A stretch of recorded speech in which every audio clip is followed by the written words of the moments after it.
नमस्कार। मैं मोरेश्वर बड़गे, हाय महाराष्ट्र, आपका स्वागत है। आज हमारे साथ है विदर्भ की बात के ज्येष्ठ संपादक और महावीर मेवावाला इस प्रतिष्ठान के संचालक अरुण कोटेचा। महाराष्ट्र सरकार ने आज बड़ा निर्णय लिया है। ये दुकानों की सभी पार्टियां मराठी में रहेगी। महाराष्ट्र है तो मराठी चलेगी, पर ये जो कंपल्सन है, सख्ती है कि मराठी में पार्टियां रहेगी, इसमें कुछ व्यापारियों में नाराजी है, प्रैक्टिकल प्रॉब्लम्स है। तो हमारे साथ है महावीर मेवावाला के संचालक अरुण कोटेचा। तो व्यापारियों में क्या भावनाएं हैं? व्यापारी तैयार है? उनकी क्या दिक्कत है? इस पर विधायक विचार हम अरुण कोटेचा जी से जानना चाहेंगे। अरुण कोटेचा जी।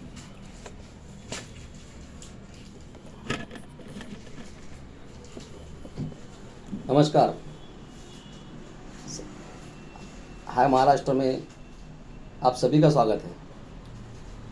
जैसे कि आज महाराष्ट्र सरकार ने प्रतिष्ठानों के या कार्यालयों के जो साइन बोर्ड्स हैं उसको लेकर एक भाषा का अनुसरण करने का कानून बनाने की बात कही है।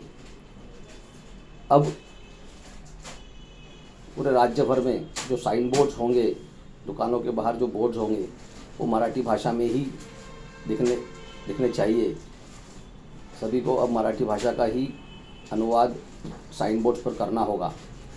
इसको लेकर मेरी पर्सनल प्रतिक्रिया मैं देना चाह रहा हूँ। एज अ संपादक मैं बोलूँ तो कहना चाहूँगा कि महाराष्ट्र सरकार ने ज़रूर यह फैसला ले लिया है कि सभी साइन बोर्ड्स, चाहे वो कार्यालय के हो, चाहे वो प्रतिष्ठानों के हो, उद्योगों के हो या अन्य कोई हो, वो सभी मराठी में होने चाहिए। निश्चित तौर पे महाराष्ट्र की सरकार के फैसले का हम स्वागत करते हैं। महाराष्ट्र में मराठी भाषा का मान रखा जाना चाहिए, यह सर्वोपरि है।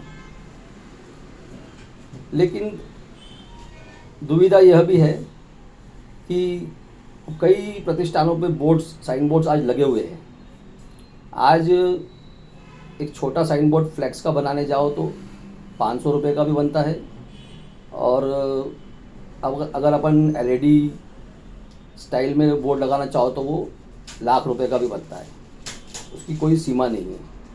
अभी किसी ने एलईडी बोर्ड अपना लगा लिया है लाख रुपए का, तो उसको उतारने के लिए और नया बोर्ड चढ़ाने के लिए ये आर्थिक रूप से एक मार उसके ऊपर बैठेगी। वैसे ही कोरोना काल में व्यापारी वर्ग आर्थिक अड़चनों में फंसा हुआ है।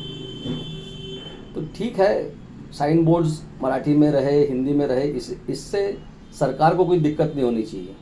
अब नागपुर शहर की बात करें, मैं भी एक व्यापारी हूँ। मेरे भी कुछ प्रतिष्ठान यहाँ है, महावीर मेवावाला प्रतिष्ठान के नाम से चलते हैं। एज अ व्यापारी हम बात करेंगे तो आज हमारे यहाँ पर कोई एक मराठी भाषी ही व्यक्ति नहीं आते हैं। सर्वभाषी लोग, सर्वभाषी ग्राहक प्रतिष्ठानों में, होटलों में, रेस्टोरेंट्स में जाते हैं। अब वो साउथ इंडियन यदि कोई कस्टमर है तो उसको मराठी समझती नहीं है, कोई अदर लैंग्वेज वाला है तो उसको मराठी समझती नहीं है, उत्तर भारतीय है तो थोड़ा सा मराठी समझने में दिक्कत होती है। अब वो बोर्ड चाहे मराठी में रहे, चाहे हिंदी में रहे, चाहे इंग्लिश में रहे, इससे मुझे नहीं लगता कि सरकार को कोई लेना देना है। सरकार को इससे क्या आपत्ति है? सरकार ने इस पर कोई धोरण बनाना, निश्चित करना, या मुझे नहीं लगता कि ये सरकारी कार्यप्रणाली का हिस्सा होना चाहिए। अब जो बोर्ड लगा है वो लगा है, वो हर व्यक्ति, हर प्रतिष्ठान का जो संचालक है वो अपनी सुविधा के हिसाब से बोर्ड लगाता है।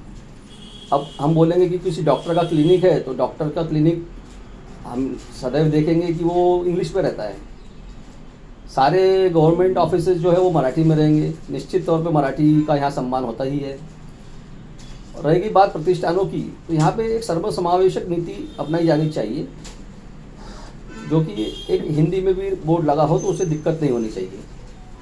इस पर मैं यही अंतिम प्रतिक्रिया दूंगा कि सरकार ने ऐसे मुद्दों पर कोई वाद विवाद न हो, इसलिए इसके ऊपर कोई सख्ती नहीं लाना चाहिए कि ये बोर्ड किस भाषा में होगा। निश्चित तौर पे मराठी का सम्मान महाराष्ट्र में होना चाहिए, यह मेरी भावना है। और सभी व्यापारियों की और हर नागरिक की जो महाराष्ट्र में रहता है उसका ये कर्तव्य है कि वो मराठी का सम्मान करे। निश्चित तौर पे यदि उसको मराठी आती है तो उसने मराठी में भी बात करना चाहिए, मराठी में पत्र व्यवहार करना चाहिए। लेकिन दिक्कत यह है कि आज इंग्लिश का बोलबाला पूरे विश्व भर में हो रहा है, एजुकेशन पूरा इंग्लिश पे जा रहा है। आज अपन हाई कोर्ट, सुप्रीम कोर्ट की बात करें तो वहाँ इंग्लिश भाषा का प्रयोग होता है। तो ठीक है, सरकार की अपनी मंशा है, सरकार जो चाहे वो कर सकती है। सरकार ने इसके ऊपर फैसला तो ले लिया है कि साइन बोर्ड मराठी में लगाए जाए। मुझे नहीं लगता कि इस पर सरकार ने कोई अड़ियल रुख अपनाना चाहिए। सरकार ने एक नॉर्मल व्यू रखना चाहिए कि जिससे जैसा चाहे वैसा लगाए। सरकार सिर्फ एक फैसला लेकर ये कह सकती है कि आपने इसको प्राथमिकता देनी चाहिए, मराठी के बोर्ड्स लगाना आपकी प्राथमिकता होनी चाहिए। अब ये तुम किसी के ऊपर बंधन न डालो तो ज़्यादा अच्छा होगा। लेकिन फिर भी अब सरकार है, सरकार के फैसले का सभी ने स्वागत करना चाहिए और जो कानून बनता है उसका स्वागत होना चाहिए। कॉर्पोरेशन के चुनाव सामने आ रहे हैं जी, तो कॉर्पोरेशन के चुनाव देखकर सरकार ने यह निर्णय लिया है, ऐसा लगता है, क्योंकि शिवसेना जो है वो मराठी की निश्चित एजेंडा चला रही है। सही बोला आपने। शिवसेना मराठी भाषियों की पार्टी ज़रूर है, लेकिन आज वो महाराष्ट्र की सत्ता में भागीदार है। आज शिवसेना के मुख्यमंत्री है उद्धव जी। निश्चित तौर पे मुंबई में रहते हैं, मुंबई में मराठी का बोलबाला है, मराठी को ज़्यादा सम्मान वहाँ मिलता है। लेकिन और महाराष्ट्र में भी मराठी को सम्मान मिलता है। तो आने वाले कॉर्पोरेशन चुनाव में इस मुद्दे से कोई फ़ायदा होगा पूरे महाराष्ट्र में, ये मुझे नहीं लगता कि ये कोई चुनावी मुद्दा है या इससे कोई फ़ायदा पॉलिटिकली कुछ शिवसेना को या कांग्रेस को या राष्ट्रवादी को मिलेगा। यह कोई चुनावी मुद्दा नहीं हो सकता, इसलिए इसको चुनावों से जोड़कर देखा जाना उचित नहीं है। धन्यवाद Arun ji. Thank you sir.